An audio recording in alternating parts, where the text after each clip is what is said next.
Bonjour à toutes et à tous. On est dans un cadre quand même assez incroyable. C'est impressionnant.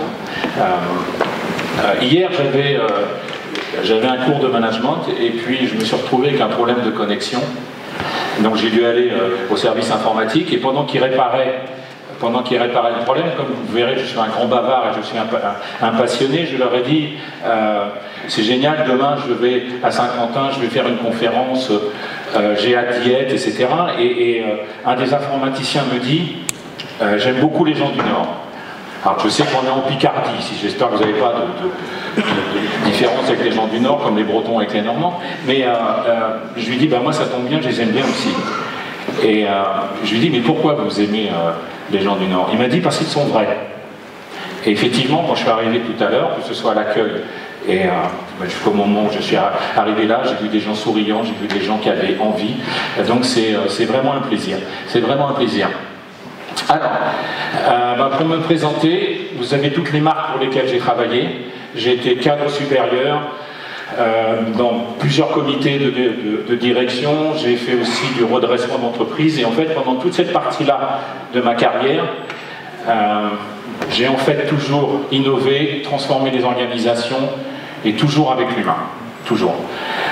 Ce que j'ai pu apprendre de cette expérience, il y avait une chose à partager avec vous, bon, il y en aura d'autres, mais s'il y en avait une et une seule, c'est qu'en fait la performance, et je parle bien de la performance économique, quand elle est faite avec l'humain, quand elle est faite avec la valeur qu'on va chercher sur le potentiel des salariés, elle est toujours, je peux vous dire, très très largement supérieure à la recherche d'efficacité de court terme.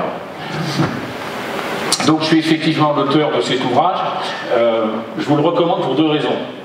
Alors je ne gagne rien dessus, donc c'est pas pour des raisons mercantiles. La première chose, c'est qu'effectivement, je dénonce certaines pratiques bullshit, mais surtout je donne des solutions, je donne des clés. Alors, on en verra quelques-unes ici, mais je donne des clés dans l'ouvrage. Et pour celles et ceux qui s'intéressent au sujet du moment, vous savez, on parle beaucoup du comment retour au bureau, est-ce que c'est la fin du télétravail et autres, et bien dans l'ouvrage, vous verrez pourquoi en fait cette idée est une fausse bonne idée. On ne la traitera pas aujourd'hui. Ce qu'on va traiter aujourd'hui, c'est quatre clés pour en finir avec le bullshit management. Je ne sais pas vous, mais moi quand on m'a parlé du bullshit management, immédiatement j'ai pensé au mode managérial. Pourquoi sont-elles bullshit? Il y a un invariant qui les concerne toutes, c'est qu'elles font des promesses incroyables, toutes, c'est un principe, et c'est des promesses qu'elles ne peuvent pas tenir. Elles font des promesses incroyables, donc elles vont envahir les réseaux sociaux. Pour celles et ceux qui sont sur LinkedIn, vous les voyez passer sur leur fil. Elles sont tellement présentes qu'elles sont reprises par les grands médias, et puis malgré tout, vous ne les voyez pas dans les entreprises. Si elles ne sont pas dans vos entreprises, c'est pas parce que vous êtes dépassé, vous seriez dans l'ancien monde, c'est parce qu'en fait, elles ne sont pas adaptées, tout simplement, aux entreprises. Prenez le bonheur au travail, par exemple. Ça a été un buzz énorme. Bonheur au travail, vous ne l'avez pas vu chez vous. Vous ne l'avez pas vu, alors peut-être avec des gadgets comme le baby-foot. C'est vrai que les banques de baby-foot ont bien marché pendant quelques années, et des corbeilles de fruits. Donc c'est vraiment des gadgets. Quand on leur fait remarquer ça, aux promoteurs de ces modes, et puis du bonheur au travail, disent oui, mais elles font pas de mal. Et puis si on ne peut pas avoir le bonheur, on peut essayer de tendre vers le bonheur. Et tendre vers le bonheur, on va avoir au moins plus de bien-être. Et là, le bien-être, c'est vrai, c'est un vrai sujet. C'est un sujet qui touche toutes les entreprises. Il y a une étude qui est sortie le mois dernier aux USA. Alors c'est une vraie étude, souvent les gens qui font des promotions des modes, ils inventent des études, surtout si c'est Harvard. Mais là c'est une vraie étude d'Harvard, je pourrais vous donner le lien, elle est sortie le 18 octobre. Et cette étude montre que 85% des entreprises américaines ont des programmes de bien-être dans leurs entreprises. Et comme en France, alors on parle souvent de la France, on dit oui, on est en retard sur les autres, on n'est pas bien, sauf que les Américains comme nous, on a le même problème, c'est qu'on a une augmentation du mal-être. Alors, on est quand même dans un grand paradoxe, non? Ça fait 10 ans qu'on parle de bien-être, plus de 10 ans. Ça fait 10 ans que c'est au programme des entreprises, et ça fait plus de 10 ans qu'on n'a jamais eu autant de mal-être. Pendant la crise du Covid, on s'est rendu compte que la santé des salariés, c'était quelque chose qui était là, c'était déjà avant la crise du Covid, mais ça l'a rajouté. La notion de burn-out, je ne sais pas si vous... Moi j'aime bien voir l'évolution des choses. Le comment burn-out, c'est une maladie de ce siècle. On n'avait pas ça au siècle précédent. Donc plus on en parle, et moins ça marche. Alors on pourrait se poser la question, est-ce que c'est une priorité des entreprises? Bien sûr que c'est une priorité des entreprises. Là, il n'y a aucun doute là-dessus. Sauf que si vous avez une stratégie que vous appliquez depuis 10 ans, et qui ne marche pas, il faut peut-être penser que le problème est mal posé. Et si ça avait été une stratégie financière, ça n'aurait pas attendu 10 ans. Hein. En 6 mois, on passe, en 3 mois, c'est autre. Donc effectivement, la stratégie est bonne, le bien-être des salariés, c'est quelque chose d'essentiel. Par contre, le problème est mal posé.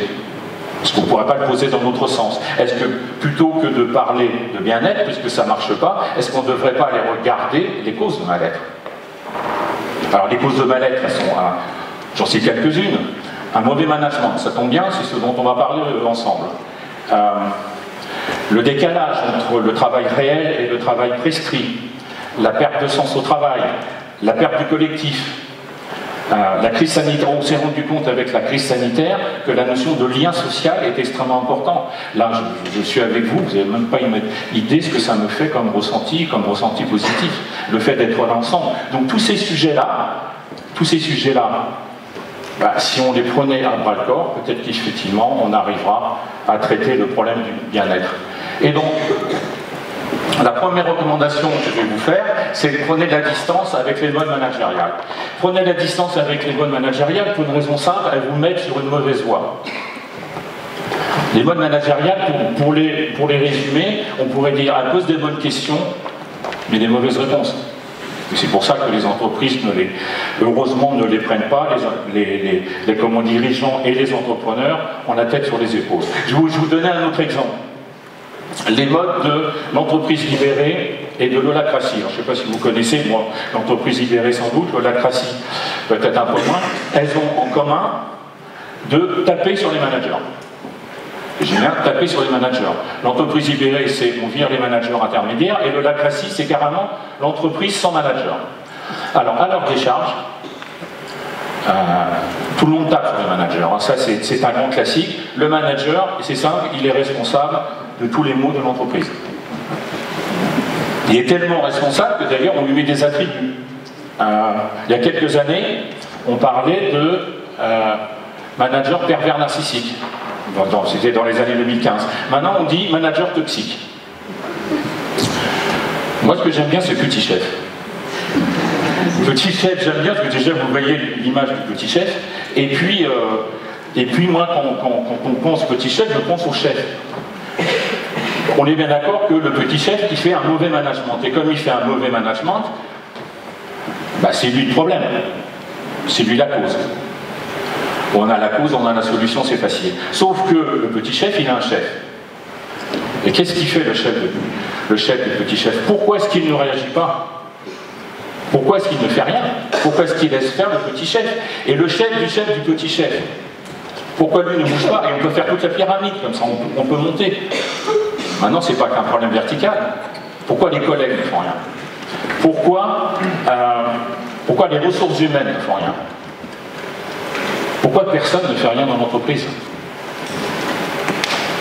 Et là, on se rend compte qu'en remontant l'échelle des causes, en plus qui fait un bel arbre des causes, on se rend compte que le problème, ce n'est pas tellement le petit chef. Le problème, c'est l'environnement de l'entreprise. C'est l'environnement de l'entreprise qui autorise ce mauvais management. Et donc je vous livre une règle que je n'ai pas mis sur mon PowerPoint, qui est que l'environnement crée des conditions du management, bon ou mauvais. Je vais vous donne un exemple simple. Le contrôle. Alors oui, le commandant de contrôle, le micro-contrôle, c'est quelque chose, personne n'en veut. Maintenant, j'ai travaillé dans l'industrie chimique, et bien dans l'industrie chimique, heureusement qu'on a du contrôle. Parce que s'il n'y a pas de contrôle, c'est pas la santé des salariés qui est là, c'est leur vie. Donc vous voyez en quoi l'environnement a un impact sur le management que l'on va avoir. Autre exemple, les start-up. Le droit à l'erreur. On est tous pour le droit à l'erreur. En plus, moi qui ai passé ma vie à comment innover, je peux vous dire que j'en ai fait un paquet d'erreurs. Et donc, on va dire, oui, le droit à l'erreur, c'est quelque chose d'effort. Donc, il faut aller voir ce qui se passe dans les startups. On va faire, comme on dit, des learning expeditions. Moi, j'aime bien le terme benchmark. Sauf que les startups, leur management, il n'est pas meilleur que le vôtre, alors même qu'ils ont le droit à l'erreur. S'ils ont le droit à l'erreur, c'est que ça fait partie de leur business model. Une start-up, la raison d'être d'une start-up, c'est de faire un nombre d'erreurs qui va permettre de trouver le produit, le client, le marché. Et au moment où elle trouve, et si elle a la chance de le trouver, elle passe dans une entreprise classique. Donc elles peuvent avoir un management aussi mauvais que n'importe quelle entreprise. Alors du coup, comment on fait? Comment on fait pour régler ces problèmes de mauvais management si on ne peut pas taper sur les managers? Bon, ça vous connaissez, hein, c'est Michelin. Michelin, ils sont connus pour faire depuis plus de 10 ans des innovations managériales. Si vous vous intéressez aux innovations managériales, vous n'avez pas pu passer à côté de Michelin. Donc dans les années 2010. Et pourtant, qu'est-ce qui s'est passé en 2021, c'est-à-dire récemment? Le nouveau PDG de Michelin a fait un article dans Le Monde et il dit « Les managers toxiques n'ont plus rien à faire dans l'entreprise ». Alors même que depuis plus de 10 ans, il faisait des innovations managériales, ça n'a pas empêché des mauvaises pratiques de management. On ne change pas un mauvais management avec des nouveaux outils de management. Alors, avec quoi on le change? Qu'est-ce qu'il a fait quand il a dit « Je ne veux plus de manager toxique dans l'entreprise » ? La première chose qu'il a fait, c'est qu'il s'est engagé. Il s'est engagé personnellement. Et les dirigeants qui s'engagent, on n'en voit pas tant que ça. Surtout sur ces sujets-là. Et la deuxième chose, il a fait un truc très simple. Il a défini des règles du jeu. Il n'y a pas une tonne de règles, il y en avait une. Une qui est simple, qui est acceptée par tous, en tout cas par la très grande majorité de l'entreprise, et qui s'impose à tous. Et vous imaginez derrière ce qui va se passer en conséquence lorsque on considère que le mauvais management n'a plus rien à faire dans l'entreprise. Ah oui, j'avais oublié, en 2020, ils avaient quand même identifié 157 cas de harcèlement sévère, et 11 départs non voulus. Donc vous voyez, mettre en place un nouvel outil de management, si vous ne traitez pas l'environnement ou si vous ne tenez pas compte de comment l'environnement, ça va poser problème. Alors, un dirigeant qui s'engage, un dirigeant qui définit des règles du jeu, c'est quoi ça? Ben ça, c'est du leadership. Et donc, la deuxième élément que je vous propose, c'est que la réussite d'une transformation managériale passe avant tout par le leadership. Alors c'est valable pour les transformations managériales, c'est valable également pour toutes les transformations. Donc tout ce qui touche l'humain, en fait, démarre par le leadership. Ah oui, j'ai oublié de vous dire, je suis chroniqueur au Harvard Business Review, je publie régulièrement des articles. Donc si ce sujet-là, sur les transformations, vous intéresse, j'ai publié un article il y a 3-4 mois. Alors mon problème, comme il marche bien, quand ça marche bien, comment Harvard Business Review les met en mode payant, mais c'est plutôt pas mal. C'est plutôt pas mal. Oui. J'ai oublié de mettre mon chrono. On parle de mauvais management. Mais c'est quoi le mauvais management? C'est important de définir les choses. Alors pour moi, le mauvais management, si j'ai bien fait tout fait, voilà, c'est un management qui ne respecte pas l'humain et qui favorise une pression toxique. Le mot respect, je l'ai toujours trouvé incroyable en management. Quand j'ai commencé mes travaux de recherche, il y a 10 ans, la première phrase que j'ai écrite, c'est « on n'apprend pas le management ». C'est quand même un paradoxe parce qu'on ne l'apprend pas et puis un peu plus de 10 ans après, je l'enseigne. Voilà. Et le premier mot qui m'était venu à l'esprit, c'était le respect. Je sais que c'est pas un mot à la mode, mais vous allez voir à quel point il est incroyable, il est important. Le respect, il y a trois choses dans le respect. D'abord, respecter l'autre. La première responsabilité du manager, c'est de respecter son équipe. La deuxième chose, c'est être respecté. Donc si vous respectez votre équipe, vous mettez en situation quand même d'être respecté. Et puis le management, c'est pas toujours... on voudrait que ce soit drôle, on voudrait que ce soit sympa, on voudrait que ce soit toujours bienveillant. C'est pas toujours comme ça. Je peux même dire que dans ma carrière, ça a été rarement comme ça, malheureusement. J'aurais aimé. Donc de temps en temps, il faut se faire respecter. Et puis, il y a une chose incroyable aussi, c'est la définition du mot respect. C'est pour ça que j'adore ce mot-là. Ça, c'est la définition du Larousse, hein, je n'ai rien oublié. C'est le sentiment qui porte à accorder à quelqu'un de la considération en raison de la valeur qu'on lui reconnaît. Avec cette simple définition, avec ce simple mot, vous avez les trois mots principaux MAUX du management. Le manque de considération, le manque de reconnaissance et le fait que la valeur de la personne, on ne prend pas son potentiel, malheureusement pas assez son potentiel, ce qu'on va prendre c'est son efficacité. Tu traitais 100 factures par jour, tu vas en faire 110. Est-ce qu'elle est là la valeur que moi, est-ce qu'elle se limite à ça, la valeur que moi je peux apporter dans l'entreprise? Il y a peut-être d'autres choses à faire. Alors je vais vous donner deux exemples de mauvais management. Le premier va vous surprendre. Le management par les objectifs. Alors il est diffusé dans pratiquement l'ensemble des grands groupes. Management par les objectifs, c'est quoi? Il n'y a strictement rien d'humain dedans. C'est avant le début de l'exercice, on vous définit un nombre d'objectifs à tenir. Alors c'est bien sûr des objectifs financiers, en priorité, puisque c'est avant tout dans les grands groupes. Si vous les réussissez, tout va bien. Si ça ne marche pas, là les problèmes commencent. Puis quand vous êtes, je peux vous dire, quand vous êtes en haut de la hiérarchie, vous avez intérêt à faire des objectifs. En général, là le droit à l'erreur n'existe pas, c'est une fois mais pas deux. Alors, on a rajouté au fil du temps, alors au début c'était des objectifs de comment sécurité. Alors pour faire plaisir au DRH, on les mettait en premier. Moi je me rappelle, mon boss il m'avait dit que tu mets les objectifs de la sécurité en premier, comme ça fera plaisir à la DRH. Mais bon, on est bien d'accord, entre nous, c'est quand même les objectifs financiers. Si je fais mes objectifs financiers et que je ne fais pas la sécurité, bon, c'est pas grave. Par contre, si je fais mes objectifs humains et que je ne fais pas les objectifs financiers, là je risque d'avoir des problèmes. Et alors, pourquoi il n'y a pas de considération? Il n'y a pas de considération parce que l'objectif, il est fait ou il n'est pas fait. On ne tient pas compte des efforts que vous avez faits pour réaliser vos objectifs. On ne tient pas compte de l'incertitude du monde. Le monde, il est changeant. Là. Il a toujours été, sauf qu'aujourd'hui, ça va quand même beaucoup plus vite. Et là, non, on considère que tout serait bien. Il n'y a pas de reconnaissance. Il n'y a pas de reconnaissance. L'an dernier, j'ai explosé mon objectif.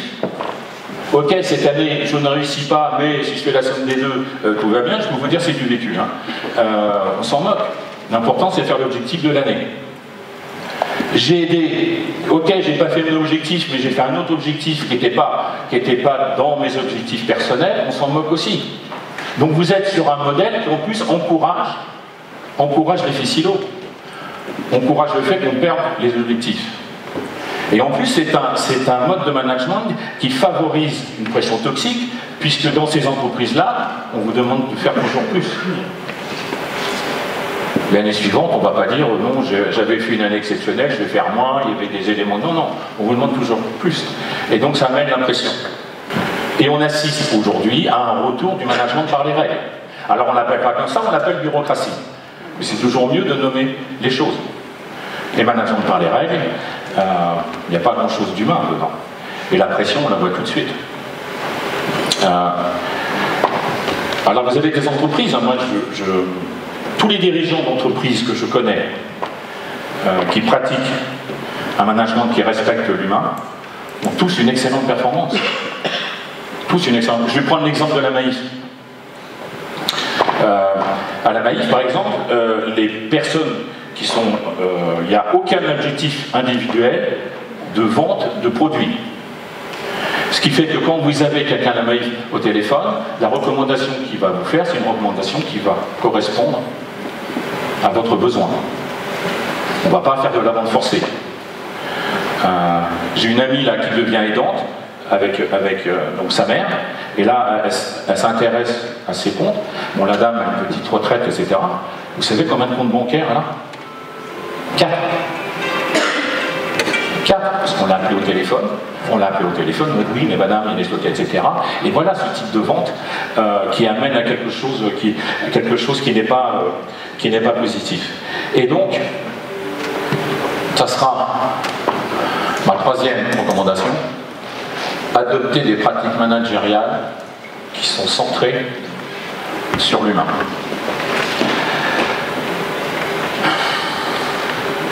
Et donc, on va passer à la quatrième.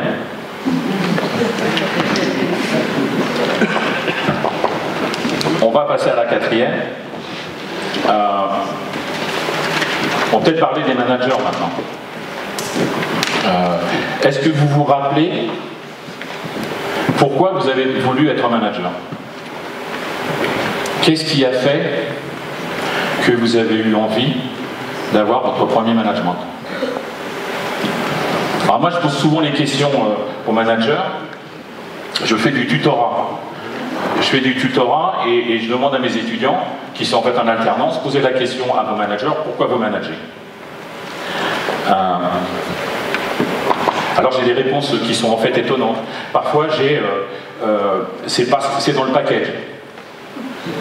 C'est dans le package. Si on veut progresser, si on veut avoir une meilleure rémunération, c'est dans le package. Alors j'ai pas vraiment envie de manager. J'ai pas vraiment envie de manager, mais bon, c'est comme ça. Vous avez certains, c'est par ambition. C'est bien d'avoir de l'ambition. Hein. Et donc vous pouvez trouver énormément de raisons possibles pour lesquelles un manager veut manager. Alors ce qui est intéressant aussi, c'est que je leur demande aussi quel est le style de management qu'ils ont. Et on se rend compte parfois, ça ne marche pas toujours, que parfois que les raisons pour lesquelles le manager veut manager peut avoir un impact aussi sur son style de management. Donc il n'y a pas que l'environnement qui joue sur le management, et donc les managers. Moi, la raison pour laquelle j'ai voulu manager, bon, la première, elle n'est pas glorieuse, hein, donc je vous donne la deuxième. Allez, je vous donne la première, tant pis. En fait, premier management, je me suis dit, si je deviens manager, j'aurai moins de cons au-dessus de moi. C'est pas glorieux.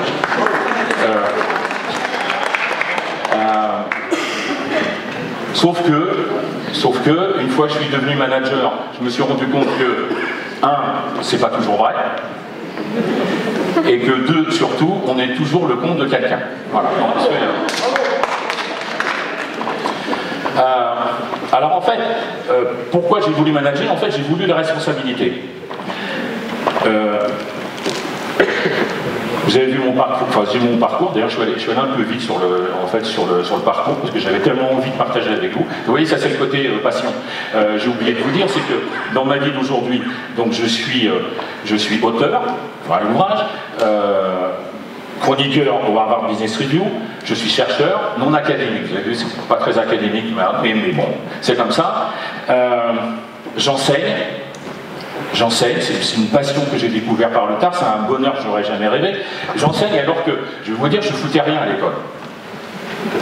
Peut-être parce que je m'y ennuyais d'ailleurs. Et puis donc conférencier, voilà, c'est pour ça que je suis là avec vous. Je veux vous dire, j'ai jamais eu aucune aspiration. Qu'est-ce qui se passe aujourd'hui dans le management?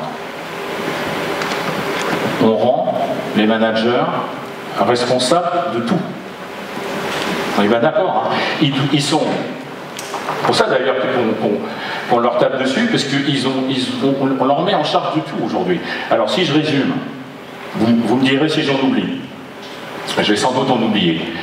Ils sont responsables, bien sûr, de la performance. Ils sont responsables, alors maintenant, du bien-être de leur équipe. Sauf qu'on a vu tout à l'heure que les actions pour plus de bien-être dans l'entreprise, ça ne marche pas. Donc on leur donne une responsabilité. Bon. qui pose problème. Ils sont responsables de la santé, ils sont responsables de trouver du sens. Oui, ça aussi c'est très important. Oui, j'ai fait ça, j'en ai pour toute l'après-midi avec vous. Donner du sens. Ils doivent donner du sens à l'équipe. Comment voulez-vous donner du sens lorsque votre travail n'en a pas? Et puis en plus on ne donne pas du sens. C'est à chacun de trouver son sens. Moi mes managers avec moi, c'était une plaie. En quoi ils auraient pu me donner du sens? C'est moi qui vais trouver moi-même mon sens. Vous pouvez très bien vous impliquer, je suis une parenthèse, mais c'est un sujet, ça m'a toujours marqué ça. Vous pouvez très bien, à un moment donné, je suis jeune, j'ai 25 ans, j'ai envie de m'investir, je suis dans une boîte où je travaille 8, 10 heures ou 12 heures par jour, mais j'en ai envie. Je fais tous les after-work, ça me permet de rencontrer des gens, etc. Et je suis ravi avec ça. Et puis lors d'un after-work, je rencontre la personne qui a touché mon cœur. Et puis avec cette personne, ça se passe bien et on a envie de faire un enfant. Le sens que j'avais dans mon travail avant, où je m'investissais, où je m'éclatais, où je faisais toutes les soirées et autres, et bien toujours au lendemain, moi j'ai qu'une chose qui m'importe, c'est rentrer chez moi le plus vite possible, et pouvoir raconter une histoire à mes enfants. Alors à ceux qui travaillent beaucoup, je leur fais une recommandation. Alors je rentrais quand même assez tard à l'époque, mais je me suis toujours attaché à une chose qui était non négociable. Je rentrais tous les soirs et je racontais des histoires à mes enfants. Alors mon fils c'était simple, c'était toujours la même, je sais pas pourquoi je vous raconte ça, mais ouais, mon fils c'était toujours la même. Voilà, c'était Bambi, un passage de comment Bambi, on avait un jour entre nous. Ma fille, plus compliqué, c'est toujours plus compliqué. Non, c'est pas vrai. Je dis une bêtise. Non, en fait, elle était plus exigeante avec moi, elle avait compris ce qu'elle pouvait faire de moi. Voilà. Et il fallait lui raconter une histoire différente tous les jours. Vous vous rendez compte, vous rentrez à 20 h, vous avez une tête comme ça, et alors moi il y avait un rituel, c'est que l'escalier, au moment où je montais l'escalier, je commençais à penser à l'histoire, à vider la tête, et quand j'étais avec elle, ben voilà, j'ai inventé une histoire. Et il n'y a pas récemment, elle a dit à son copain, elle me dit, tu te rends compte, Bonza, papa pendant des années, tous les soirs, il a inventé une histoire pour moi. Ben, je peux vous dire que moi, le manager, et pour essayer de trouver du sens à mon travail, si ça a comme implication que je rate ce bonheur-là de vie personnelle et autres, ça n'ira pas. Donc la seule chose qu'on peut faire en tant que manager, c'est savoir quelle est l'envie de la personne, quelle est sa motivation, et surtout les évolutions de motivation, et en quoi ce que je peux lui proposer pourrait peut-être lui permettre de trouver du sens au travail. Mais on ne pourra pas donner du sens. Et donc vous voyez ce qu'on demande, pour revenir sur notre sujet, ce qu'on demande au manager,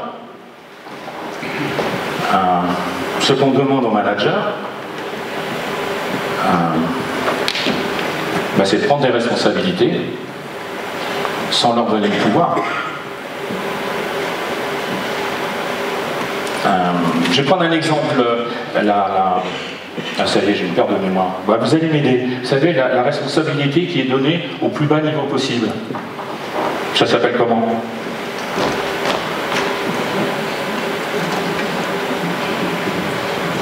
C'est pas un test, hein, je vous assure, je l'ai vraiment oublié.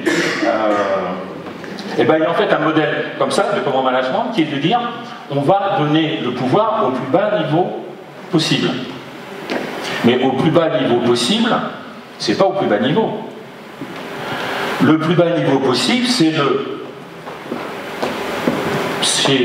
ah bah, j'ai déjà fait la conclusion. Le plus bas niveau possible, c'est celui qui donne au manager le pouvoir, c'est-à-dire la liberté et les moyens de pouvoir faire ce qu'on lui demande. Sinon, qu'est-ce que c'est? Sinon, c'est une pression supplémentaire. Et là, on se retrouve encore dans le mauvais management. Et donc, la meilleure façon pour évaluer, pour déterminer à quel niveau de responsabilité mettre, c'est très simple. Si vous, en tant que directeur, en tant que dirigeant, vous vous dites, ok, je le rends responsable de ce projet-là et de ce sujet-là, est-ce que je suis capable de lui donner le pouvoir? Est-ce que je suis capable de lui donner la liberté et les moyens. Si c'est le cas, il n'y a pas de problème, on y va, et donc on avance, il y a toutes les chances que ça se passe bien. Si ça ne va pas, c'est que j'ai donné la responsabilité au mauvais niveau. Et dans ces cas-là, il faut donner au niveau supérieur.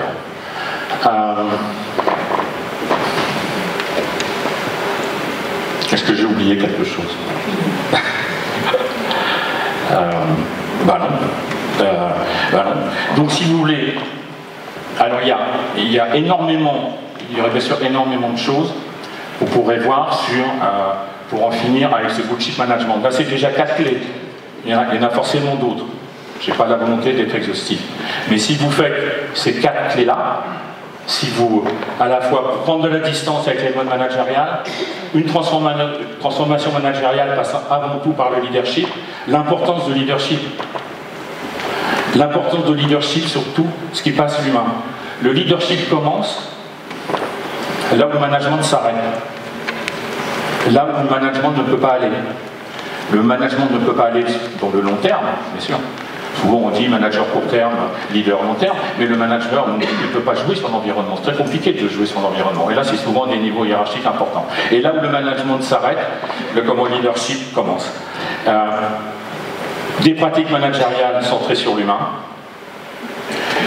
Et puis si on arrive sur le manager, responsabilisez vos managers. Et si vous responsabilisez les managers, donnez-leur le pouvoir.